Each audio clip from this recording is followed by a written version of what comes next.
Сайн байцгаана үзэгчдээ. Дэлхий дахинд тойм хөтөлбөрийн удаагийн дугаартаа бүгд найрамд Хятад улсын засаг захиргааны онцгой бүс Хонконгод үүсэж байгаа нөхцөл байдлыг онцолж байна. Энэ сэдвээр ярилцахаар бид студидээ судлаач Анхбаярыг ураад байна. Бидний урилгыг хүлээж авсан танд баярлалаа. Сайн байна. За, Хятад улсын засаг захиргааны онцгой бүс Хонконгод нөхцөл байдал өнөөдөр ямар байна? Ер нь дотоод энэ үйл явц нь хэрхэн өрнөж байна? Хятадын онцгой бүс Хонконгод сүүлийн 5-6 сар үргэлжлэж байгаа энэ бослог хөдөлгөөн нэлээд хурцдах шатанд орж байна.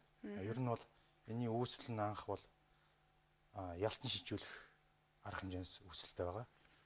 Тэгээд өнгөрсөн 18 оны 2 сард Хонконгийн 2 хос одоо Тайванд явж байхдаа эрэгтэй нэмэгтэйгийнхаа амийг бүрлгээд тэгээд Хонконгод буцаж тогтож ирснээс энэ асуудал үүсэлтэй.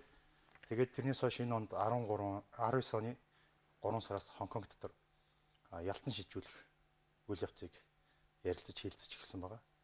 Тэгэхээр энэ хөдөлгөөн 3 сараас 6 сарын хооронд бол намжуулал байдалтай Хонконгийн дотоод хууль ярилцах хилцүүлгийн явцанд явж исэн бол 6 сарын 9-өөс ахуулаад яг одоо нийт нэг 5 сар гарны хугацаанд бол бослог хөдөлгөөн айжим одоо 50 бослог хөдөлгөөнөөс нэлээд хурц тэмцэлтний хэлбэр рүү ороод байгаа ийм үе шатыг дамжиж байна.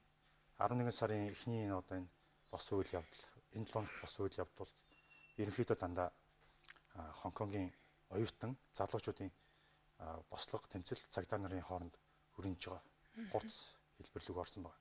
Тэгэхээр 6 сарын 9-нд хамгийн анхны жигсаа цуглаан болоход бол зөвхөн одоо ялтан шижүүлэх үйл явцыг ярьж исэн бол одоо бол шаардлага зорилго чиглэл нь бол нэлээд ихсээд одоо тодорхой хэмжээний одоо хүчирхийлэл чиглэлтэй болцсон байгаа даа.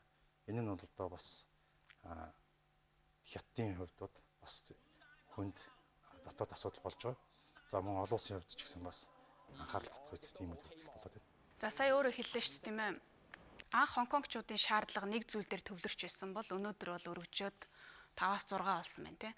Энэ бүх шаардлагуудыг тоочоод нэрлвэл яг юу шаардж байгаа хэрэг хэрэгчтаасан. За нэгдүгээрт бол одоо ялтан шилжүүлэхийн хуулийн төслийг татж аваа. Хоёрдугаарт бол одоо энэ биднийг одоо өвмэн дэгдэгчд босгочд гэж бити нэрлээ. За гуравдугаарт бол одоо энэ цагдаа нар хүч хэрглэж байна. Энийг бол одоо зогсоох хэрэгтэй. За мөн одоо энэ баригдсан жагсагчдыг бол одоо ингээд суллаа. Ямар нэгэн ял бити өгөө гэд. За 5 дугаарт нь болохоор чөлөөт сонгуул парламентыг тараагаад захирагчийг одоогийн захирагчийг судлаас нь буулгаад бид нэр чөлөөт сонгуул явуулаа гэсэн ийм 5 шаардлага тавьж байгаа. За тэгэхээр хамгийн анх 6 сар за тэрний өмнө ч одоо ингээд явахдаа ялтан шижүүлэх үйл явцыг зогсоо энэ хуулиар одоо хэрвээ гарах юм бол хятадууд биднээс одоо ингээд одоо дуртай ялтан гэж үтсэн хэрэгтэй гэж үтсэн хүмүүсээ их газар одоо хараа хяналтгүй коммунист намын одоо шүүхэ шүүнэ гэсэн байдалтайгаар эхэлсэн бол одоо явандаа бол гээд саяны хэлсэн шаардлагуудыг нэмээд үйл ажиллагаа нь улам одоо ширүүсээд аль аль тал хятадын талд ч гэсэн буулт их боломжгүй шаардлагуудыг бас тавиад байгаа. Тэгэхээр энэ бол одоо эсэргүүцэгчд оюутан залуучууд эдний тэмцэл нь өөрөө хятадын үндсэн одоо нэг ус хоёр системийн үндсэн шугамыг зөрчиж байгаа учраас энэ бослог хөдөлгөөн улам газар авч хоёр тал руугаа нэлээд дайрсан бие нэгэ буруутгасан шин чанар руу орж байгаа. Ер нь бол олон улсад одоо сая Ши Жинпин хүртэл хандж хэлсэн байгаа. Тэгэхээр Ши Жинпиний хувьд бол одоо олон улстай нийлж одоо энэ Хонконгийн асуудал бол Хятадын дотоод асуудал юм аа. Бити гадныхан одоо оролцоо. Энэ бол одоо Хятадын хувьд өөрийн дотоод асуудалд оролцож байгаа учраас ямар нэгэн орнууд одоо энд илүү янзаар дуурж болохгүй. Энэ болохоор ер нь бол ёс суртахууны хувьд бол бас үүмийн самун шаардлагаасаа хэд харьсан үйл явдал болж байна гэдгийг дотооддоо болоо олон улсад ойлгуулах ийм үйл явц болж байгаа. Тэгэхээр энэ нь болохоор Хонконгийн босгочдод бас нэлээд таалагдахгүй илүү хурц хэлбэр рүү орж байгаа. Бас энэ одоо харилцан үйлчлэлтэй үйл явдал болж байгаа юм л. Хонконгийн энэ үүмийн самун жагсаалыг зогсоох тийм ээ. Доктортой байдлыг хангахын тулд авч хэрэгжүүлж байгаа хэв журмын үйл ажиллагаан дээр зарим улс орнууд бол нэлээд шүүмжлэлтэй хандж байна. Гэхдээ Хятадын төв хэвлэлүүдэд ер нь ямар мэдээлэл өгч байна? Тийм яг Хятадын төв мэдээлэл бол анхандаа бол Хонконгийн бас тодорхой хэмжээний жагсаал цуглаан гэж анх ярьж яваад сүүл рүүгээ 7 сарын сүүлээс хавуулаад Хонконгийн одоо бослого үүмэн самуун дэгдээгчид гэдэг. Тэг ингээд 6-аас 7 сар 8 сар ерөнхийдөө 9 сараас хавуулаад бол одоо ерөнхийдөө үүмэн олон нийтийг хамарсан замбраагүй байдал гэсэн чиглэлээр ингээд мэдээллийнх нь нэршлүүд нь бол өөрчлөгдөж ирсэн байдаг. Тэгэхээр Хятадын хувьд бол төв засгийн газар бол анхандаа бол Хонконгийн үйл ажиллагаанд бол нэг их хүчтэй айхтар мэдээллүүд хийгээгүй 6 сард 7 сард болсон үйл явдалд их хүлээж таандсан байна. Тэгээд 7 сарын 29-нд хамгийн анх Хятадын төв засгийн газраас мэдээлэл хийсэн байна. За тэрнээс хойш гаргасан мэдээллүүд бол энийг бол одоо ингээд дараа одоо зогсоох хэрэгтэй.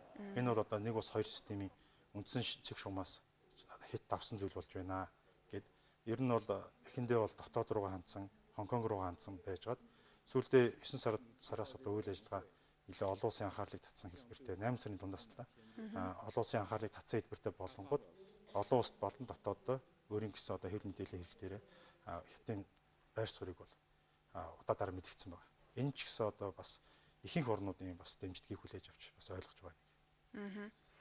Жагсаалт цуглаан анх ямар бүтцээр эхэлсэн? Өнөөдөр одоо бүтцийн хувьд өөрчлөгдөж байна уу? Илүү оролцоо нь аль чиглэл рүү илүү давмгаа байгаа?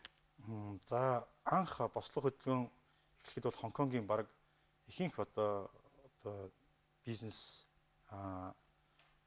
оюутнууд, залуучууд, дунд залуу ахмад наснуудыг хамарсан, нийтийг хамарсан зүгээр 50 жагсаал маягаар үргэлжлэн байгаа. Тэгэхээр бид нар ч гэсэн харсан одоо 6 сарын дундуур Хонконгод 2 сая хүний жагсаал болж байгаад түргэний тэрэгт одоо ингээд зам тавьж байгааг нь бас хараад Хонконгийн жагсагчид их соёлтой байна гэсэн байдлаар бас ингээд олон хүнлэг байдал харууллаа гэсэн байдлаар бас нэлээд эерэг нэрхтэй байсан л да. За тэгээ явандаа 7 сараас хавуулаад шаардлага нь өргөжөөд нэлээд одоо хувцтмал цагдаа болон оюутнууд жагсагчид тийм хооронд хүч хэрэглэх зүйл болоод ирэхээр биеинд одоо өс хонзон сансан чих юм уу арга хэмжээнд улам ихсээд ерөнхийдөө нийгмийн цул байсан юм жагсаалын хэсэг бол ингээд хэсэгчлээд ингээд хүч хэрэглэх нь хүч хэрэглээд 50 жамаар згсэн жагсаад тэгэд ингээд жагсаалын хэв шинж бол өөрийн гэсэн анхныхаа үйл явцаас бол алдагдсан л да. Тэгэхээр энэ алдагдсан байдал нь одоо энэ 7 хоногт босон тэр оюутнуудын сургууль дээр цагдаагийнхан болон оюутнуудын хооронд босон бослого хөдөлгөөнөөр харагдаж байгаа. Тэгэхээр 6 сарын бослого ямар вэ? Одоо ямар хөө шинж чаттай байж ин гэдэг нь бол ерөөхдөө шууд илт харагдахаар байгаа л да. За сая тэр хэв журмын цагдаа нар их сургуулиудад бас нэвтэрч оюутнуудтай баг зэргийн бас мөргөлдөөн үүсгэлээ тийм ээ. Аюулгүй байдлын орчны хувьд ер нь яаж харагдаж байна? Тийм. Тэгэхээр энэ 11 сарын 4-нд одоо жагсаал цуглаан болоод харах үеэр нэг хүн одоо өндрөөс унсан байна. Тэр оюутан бол 4 хоногийн дараа нас орсон байна. Тэгэхээр энийг бол оюутнууд одоо дурсаж тэр хүмнийг одоо тодорхой хэмжээгээр бас одоо эргэн санагалзах тийм байдлаар бас жагсаад сүүл рүүгээ оюутнууд энэ бол одоо бохомдол нь дээд зэгтээ хүрээд одоо энэ цагдаагийн газар хүч хэрэгэлсэн одоо энэ аюулгүй байдал жагсагчдын аюулгүй байдал бол устдаар халлаа гэсэн үднээс юмсан байгаа. Тэгэхээр цагдаа нарын үднээс болох юм бол энэ оюутнуудын хийж байгаа арга хэмжээ бол хэр хэмжээнд сэтэрч байна. Тэгээд энэ цагдаа нар руу халдж байгаа энэ одоо зэвсгүүд нь дандаа их сургуулиудын лаборатори их сургуулиудад хийж байна. Мөн оюутнуудын байранд оргонж байна гэсэн үднээс цагдаагийнхан арга хэмжээ авсан байна. Тэгэхээр энэ бол Хонконгийн жагсагчдыг тодорхой хэмжээгээр одоо хэвийн байдалд оруулах бол зайлшгүй хийх хэрэгтэй арга хэмжээг харагдаж байгаа. Ер нь бол тодорхой хэмжээнд их сургуулиуд нь одоо үйл ажиллагаагаа зогсоогоод амралтаа оюутнуудыгаа амраагаад иймэрхүү байдалтайгаар ер нь бол одоо жагсагчдын хүрээ хэмжээг хумих намжаах чиглэлээр бас тодорхой хэмжээний аль талаас арга хэмжээ авч байна л да. Нөгөө талдаа бас иргэдийнхэн гадны жуулчдын аюулгүй байдлын үүднээс бас арга хэмжээ авч байгаа юм шиг харагдаж байна тийм ээ. За энэ нөхцөл байдалд Хонконгчууд ер нь Хонконгийн эрх баригчид ер нь ямар байр суурь баримталж ирв? Анханасаа өнөөдрийг хүртэл ямар байр суурьтай байна? За Хонконгийн эрх баригчид хамгийн анх бол энэ ялтан шийдвэрлэх төслийг бол хүлээж аваагүй. Тэгээд олон нийтийг хамарсан жагсаа цуглаан болоод ирэхээр уучлалтгүйсэн. За тэгээд ерөнхийдөө зогсоё гэсэн байдалтайгаар хэлсэн боловч татаж аваагүй. Тэгээд ингээд эхэндээ 6 сард уучлахгүйгээд ямар нэгэн буулт хийгээгүй. 7 сарын ихээр болохоор зогсоолоо гэж мэдгдсэн. Тэгээ 8 сард бол тодорхой хэмжээний одоо буулт хийхгүй байж 9 сарын ихээр энэ ялтан шилжүүлэх энэ хуулийн төслийг татлаа гэж мэдгдсэн байна. Тэгэхээр энэ үйл явц өөрөө харьцангуй оройц учраас одоо жагсаа цуглаанд одоо хамгцсан тэр хүмүүс энэ бол одоо нэгэнт энэ буултыг бол хүлээж авахааргүй болсон байсан үед буулт хийчихэж байгаа байхгүй.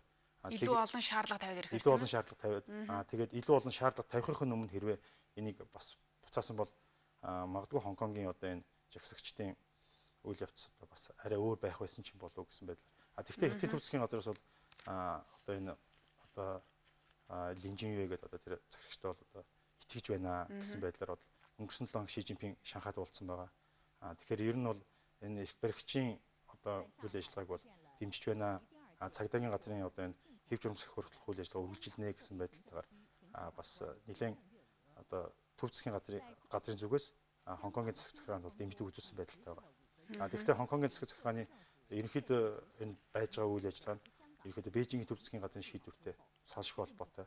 Бээжингийн төв засгийн газраас ямар нэгэн арга хэмжээ аван тэрийг одоо Хонконгийн засаг захиргааны тэргүүн одоо гаргах байдлаар одоо үйл явц явж байна. Өмнө нь бол яг тодорхой хэмжээгээр өөрийн гэсэн байр сууриас хамжсан бол одоо явандаа төв засгийн газрын байр суурь гол одоо дамгаалах байдалд харагдаж байна. Энэ хугацаанд Хятадын засгийн газар гадаад харилцааны яамал их хөвчлэн Хонконгтой холбоотой асуудал дээр байр суурь хэлж мэдээлэл гаргаж байсан. Сая Ши Жинпинг дарга Бразилд БРИКС-ийн дэд хэмжээний уулзалтын үеэр яг Хонконгтой холбогдуулсан одоо бас байр суурь хэлэх шиг боллоо. Энэ анхных байв уу? За яг Ши Жинпингийн хувьд бол анхных. Зүгээр Хятадын засгийн газар гадаад яамаараа мөн Хонконг, Макаог хариуцсан газраараа дамжиж хэлээд мэдээлэл хийсэн байна. За Ши Жинпингийн хувьд бол энийг хаана хийвэ? Юу хэлвэ гэдэг маань их чухал байна. Тэгэхээр энийг бол одоо БРИКС-ийн уулзалтанд орж явахдаа хэлсэн байна. Тэгэхээр БРИКС маань бол одоо бас том улсууд байдаг. Тэгээд олон улсын тавцсан учраас олон улсад хандсан чиглэлтэйгээр энэ мэдээллийг хийсэн болов. Гэтэл тэр Хятадын дотоодод бол өөрөөсөө ерөнхийдөө нэгц ойлголтойгоо энэ бол өмнө самун гэсэн ойлголттой. Тэгэхээр Хятадын дотоодод бол нэг хайхтар энэ дээр бол нэг тийм эргэлзээ бол байхгүй. Хамгийн гол нь олон улсад энийг яаж ямархуу байдалтай байгаа вэ? Хонконгийн тэр нэн даруй зогсох ёстой гэсэн хийсэн мэдээлэл нь өөрөө одоо яг Ши Жинпинг бол олон улс руу хандсан олон улсын дэмжлэгийг нэлээд хүлээсэн одоо тийм мэдээлэл хийсэн болов уу гэж байна. Хятадын дарга саяхан бас Хонконгийн захирагчтай уулзсан. Энд юу яригдсан бэ? За Хятадын одоо сая Хятад одоо экспо болсон байгаа. Одоо импортын үтсгэлэн байгаа. Дэлхийн олон орныг татсан. Тэгэл энэ үеэрээ дэлхийн олон орнуудын бүтээгдэхүүнийг Хятад одоо импортлж одоо оруулж ирэх. Хятадын одоо гаднаас оруулж ирэх импортыг нэмэгдүүлэх одоо чиглэлээр олон улстай худалдаагаа сайжруулах чиглэлээр нэг хурал хийсэн байна. Энэ хурлын үеэр дэлхийн олон орны удирдагчид мөн Хонконгийн засаг захиргааны тэргүүн ирсэн байна. Энэ үеэр одоо хүлээж авч уулзж байгаа олон улстай шүү дээ. Дэлхийд ч тэр одоо Хятадын дотоод ч тэр Хонконгийн засаг захиргааг дэмжиж байна.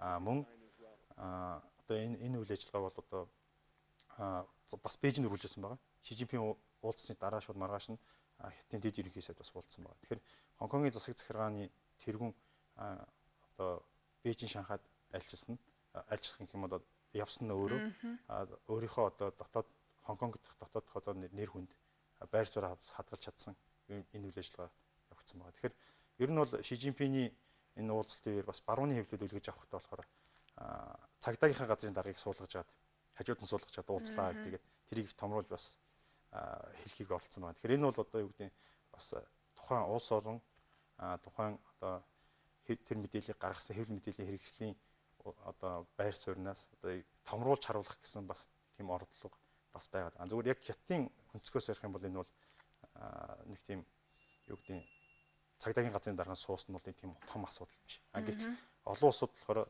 тэрнийг томруулж хараад. Тэгэхээр Хонконгийн асуудлыг томор харах уу, жижигээр харах уу гэдэг бол ямар улсын байдал байр сууриас, ямар улсын эрх ашигаас харж байгаас бас хамаарж байгаа. Зүгээр Хятадын хувьд бол энэ цэвэр дотоод асуудал. За Хонконгийн иргэд нэлээд урт хугацаанд жагсаал цуглаа өрнүүлчлээ тийм ээ.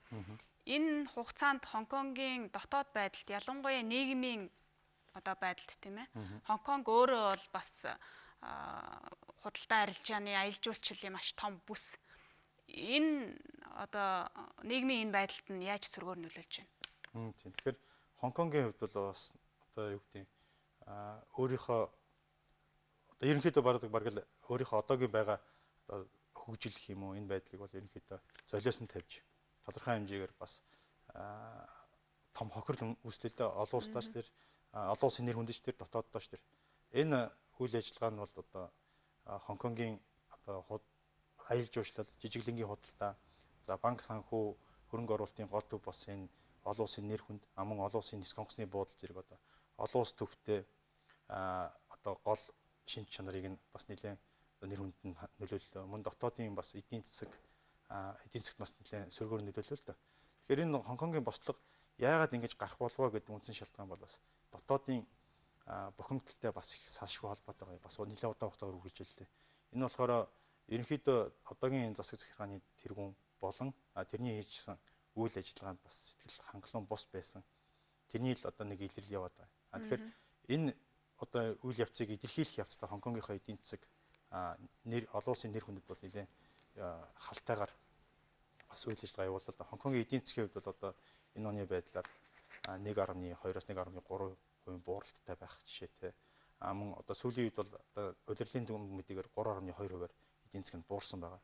За тэгэхээр ер нь мөн 2014 оны бослого бас шүхэр тусгал болох үеэр бас энэ одоо юу гэдэг тодорхой хэмжээний удирдлын дүн мэдээ бас буурсан байдаг. Тэгэхээр Хятадын хувьд бол бас олон улсын зах зээл рүү гарах мөнгө босгох IPO компаниуд нь гаргахад Хонконг гол үүрэг нөлөөтэй байдаг. Тэгэхээр нэг статистик мэдээгээр одоо 14 онд бас Хонконг шүхэр тусгалын үеэр яг одоо Хятадын компаниуд Хонконгоор дамжих хөрөнгө нь багасч ирсэн. Тэгэхээр яг энэ үйл явц бас одоо энэ 19 онд бас давхар үйл явц нь болж байгаа. Тэгэхээр ерөнхийдөө Хятадууд өөрсдөө зөвлөж байгаа л да. Байшингаа засах гэж байшингаа шатааж ийна гэдэг энэ үйл. Эдийн засгаас гадна боловсролын салбарт бас нэлээд хохирол учирж байгаа шиг байна. Оюутнууд энэ урт хугацаанд хичээлэн завсардж байна. Гадны оюутнуудаа одоо аюулгүй байдлын үүднээс бас буцаах арга хэмжээг авч байна тийм ээ. Тийм, ер нь бол боловсролын хувьд бол одоо угаасаа энэ одоо нийт бослого одоо хийж байгаа хүмүүс ихэнх нь оюутнууд байгаа. Тэгэхээр энэ оюутнууд Хонконгийн залуу үеийнхэн өөрсдөө бас нийгэмд гаргаж байгаа бухимдлаа одоо илэрхийлж байгаа нэг хэлбэр юм да. Тэгэхээр ерөнхийдөө энэ боловсрол Хонконг маань өөрөө бас боловсрол нэлээд өндөр хөгжсөн газар байгаа.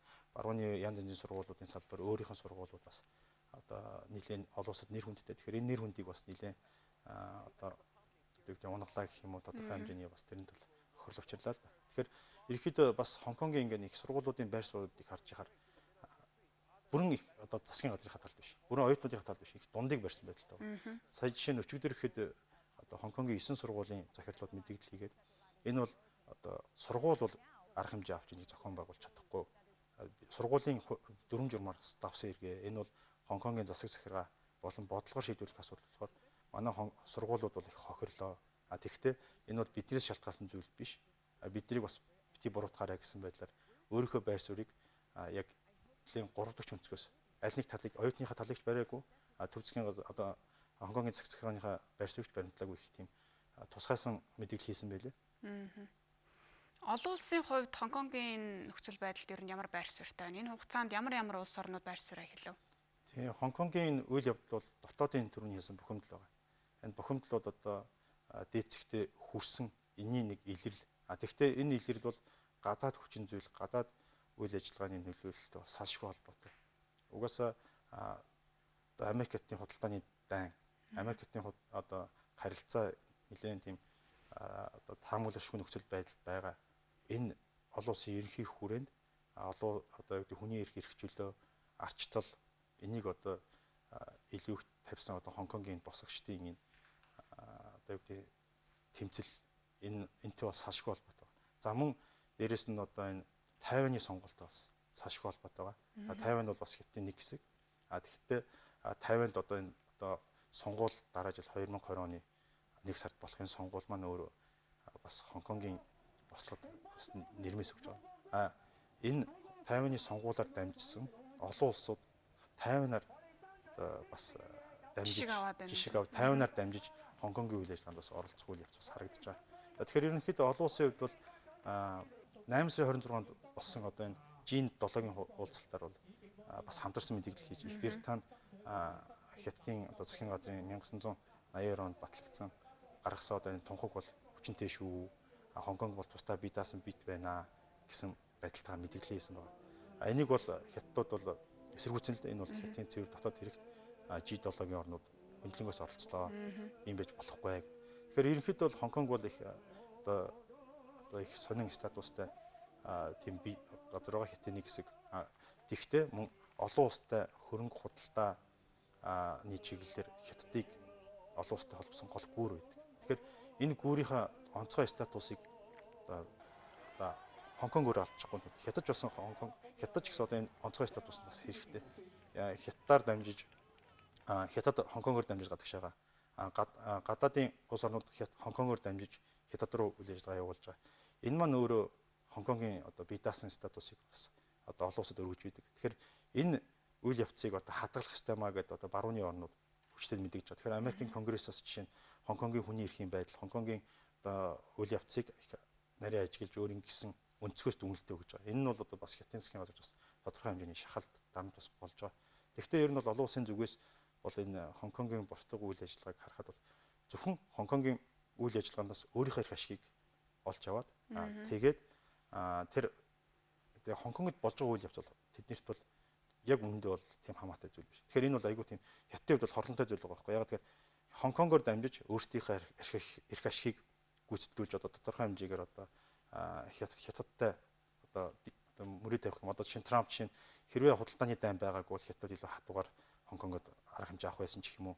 Худалдааны дайнтай энэ тентэгтэй олон улсын үйл ажиллагааг одоо Хонконгтой холбосон байдлаар одоо Хонконгийг нэлээд одоо барьцаасан байдалтай хятадтай харьцаж байгаа. Энэ бол хятадын хувьд бол нэлээд бас одоо хорлонтой зүйл юм л да. Тэгэхээр хятад бол энд бол одоо тухай бүртэн мэдээлэл хийж байгаа. Ер нь бол манай Монгол улс ч гэсэн одоо Хонконг бол хятадын сансгийн нэг хэсэг. Иж бүрэн түншийнхаа хувьд бол хятадын бодлогыг бол манай Монгол улс бол бас тууштай дэмжиж байгаа. Энэ нь ч гэсэн одоо дэлхийн олон улсын түгээмэл хандлага тийм байна. Ер нь энэ оюутнууд давмгаалсан энэ хөдөлгөөн, энэ эсэргүүцлийн жагсаал цаашид хэрхэн өрнөх төлөв байна? Бослог хөдөлгөөний үйл явц өөрөө анх бий болсон одоо чиглэлээс хамаагүй хазаачлаа л да. Тэгэхээр энэ хазаасан үйл явцын хамгийн анхны үйл явц болохоор босогчд тодорхой хэмжээгээр нэг нэгцэн ойлголт байсан. Бид нар бол арга барил өөр байж болно. Тэгтээ зорилго нэгтэй. Тийм учраас би нэгэ буруутгахгүй байя гэсэн ийм захирагчдын ерөнхий нэгцэн ойлголт байсан.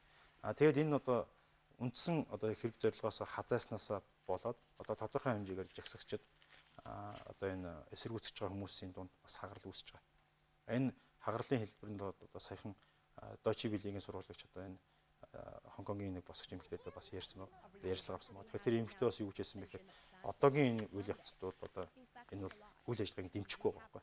Энэ бол ерөнхийдөө инх таймнаар анх одоо Хонконгийн үйл явцыг процессыг нь одоо илүү одоо Хонконгийн бие даасан байдлыг хадгалах чиглэлтэйгээр үүссэн зүйл маань одоо явандаа ингээд хүчирхийллийн шинжит чанартай боллоо гэдгийг бол тэр одоо чөлөөд одоо тэр тэмцэгч эмэгтэй хэлж байгаа байхгүй. Тэгэхээр энэ бол тодорхой хэмжээгээр одоо яг энэ босогчдын сэтгэл зүй одоо энэ нэг өмнө саманд эвдээгээд байгаа энэ хүмүүсийн эсвэл сэтгэл төв засгийн газарт одоо сэтгэл хангалуун биш байгаа хүмүүсийн ерөнхий чиг хандлага тийм байна. Тэгэхээр цаашдаа энэ бослог хөдөлгөөний үйл явц бол саармагжаад хэсэгчлэгсэн байдалтайгаар арга барил нь инх таймны замаар арга хэрэгжилж байгаа хүмүүс бол харьцангуйгаар гарах нь багасаад магадгүй жоох экстрим хүч хэрэглэе гэсэн хүмүүс нь одоо тодорхой хэмжээний бага хэмжээний эсэргүүцэл үзүүлэх байх. Тэгээд мөн 2020 оны таймны сонгуулийн дараа бол энэ үйл явц бол ерөнхийдөө нам чухал гэж би харж байгаа. Энэ бол таймны сонгуультай бас тодорхой хэмжээг холбоотой байдаг. Тэгэхээр яг ер нь бол одоо Хонконгийн үйл явц процесс бол одоо судлаач хүний хувьд одоо 3 дахь орны судлаачийн хувьд бол их одоо сонирхолтой их одоо судлууштай зүйл байгаа. Тэгэхээр энэ бол одоо хятадын дотоод хэрэг. Тэгэхээр нэг нийгэм ямархуу байдалтай өрнөж үйл ажиллагаа явуулж байна. Олон улс тухайн одоо засаглагч ямархуу үйл ажиллагаа явуулж байна. Энэ бол одоо Хонконгийн өнөөс одоо судлаач нарын хувьд бол их тийм сонирхолтой өнцгөөс харж болохоор янз бүрийн тайлбар хийж болно. Тэгэхдээ энэ бол эцсийн яг нийгэм гэдэг талдаа нэг улс төр олон улсын харьцаатал руу бол Хонконг бол хятадын нэг хэсэг. Энэ бол маргаангүй үнэн олон улсын шин чанартай. Яг энэ судлаачийн өнцгөөс ингээд Хонконгийг одоо манай судлаачид бол дэлхийн нийгэм одоо энэ арчлын үйл явц болон одоо энэ хятадын хөгжил энэ хоорондоо яг яаж хоорондоо уйлан зогсож байна. Ямар хуу зөрчил гараад байгаа юм. Энэ цаашдаа чин хандлага нь ямар хуу байх вэ гэдэг бол Хонконг бол бас их тодорхой хэмжээний цонх болж өгөх болов. Тэгэхээр энэ Хонконгийн үйл явц бол олон улсад болон Хятадын дотоодод бол их нөлөөтэй тийм үйл явц процесс болж байгаа. Тиймгээр л онцлогтой байна да. Хонконгийн одоо энэ жагсаж байгаа иргэдийн 5 гол шаардлага байна тийм ээ. Энэ шаардлагыг аль нэгэн дээр нь зөвшөлдсөх ч юм уу? Арай нааштайгаар ингэж хүлээж авч зохицуулах тийм боломж байх уу? За, ер нь бол 5 шаардлагын хамгийн анхныхыг нь бол биелүүлсэн байна. Үлдсэн дөрвийг бол биелүүлэх ер нь бол боломж байхгүй. Тэгэхээр энэ дээр нэг 14 оны шүхэр тусгалын шаардлага. Гүн 5 дахь шаардлага байна. Тэгээд 2, 3, 4 бол одоо энэ хүчирхийлэлтэй холбогдлолтойгоор гарсан. Одоо энэ хүчирхийлэх юм уу цагдаа болон босгогчд хоорондын мөргөлдөөнтэй гарсан үйл явц. Тэгэхээр энэ үйл явц дээр бол Хятадын төв засгийн газар болон Хонконгийн засаг захиргааны эрх баригчид бол буулт их ямар нэгэн орон зай бол байхгүй. Тэгэхээр энэ дээр бол одоо Хонконгийн хамгийн том баян Лижачан гэж хүн хэлсэн байгаа л да. Энэ бол засгийн газар залуучуудаа уучлаад залуучууд нь ерөнхий нөхцөл байдлаа харьяа. Энэ бол аль алинд нь хохирлтой зүйл юм а гэж. Тэгэхээр Хонконгийн бослогын бас нэг цаад шалтгаан нь юу вэ гэхээр Хонконгод одоо байрны үн маш өндөр байна. Тэгтэл хүмүүсийн орлого бас их доогуур байна. Тэгэхээр энэ хувьд одоо жишээ нь 3600 Америк долларын цалинтай. Тэгсэн мөртлөө 1 квадрат метрийн байрны үн нь 22,000 Америк доллар. Тэнгүүд одоо нэг 17-ны судалгаа байгаа юм л да. Хонконгийн нийт одоо өрхийн 50% нь өөрийн гэсэн орон сууцтай байна. Энэ нь болохоор бас энэ орон сууцт нийгэм хамгааллын чиглэл нь яг хэрхэн алдагдсанаас болж энэ болохоор гүн нийгмийн шалтгаан байгаа юм л да. Тэгэхээр 1990-ад онд 3300 Америк доллартай байсан Хонконг хүний цалин одоо 3600 болж дээшилж хахад байрны үн сүүлийн 10 жилийн хугацаанд 207% өссөн баг жишээ. Тэгэхээр энэ бол бас нийгмийн гол асуудал.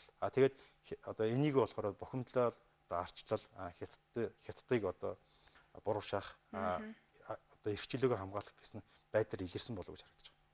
За бидний урилгыг хүлээн авч сонирхолтой яриа өрнүүлсэн Зочин танд баярлалаа. Баярлалаа. Үзэгчдээ бид энэ удаагийн дугаартаа бүгд найрамдах Хятад улсын засаг захиргааны онцгой бүс Хонконгод үүсэж байгаа нөхцөл байдлыг онцоллоо. Энэ сэдвээр бид судлаач Анхбаярыг урьж оролцууллаа. Бидний хөтөлбөрийг сонгож үзсэн үзэгчид та бүхэндээ баярлалаа.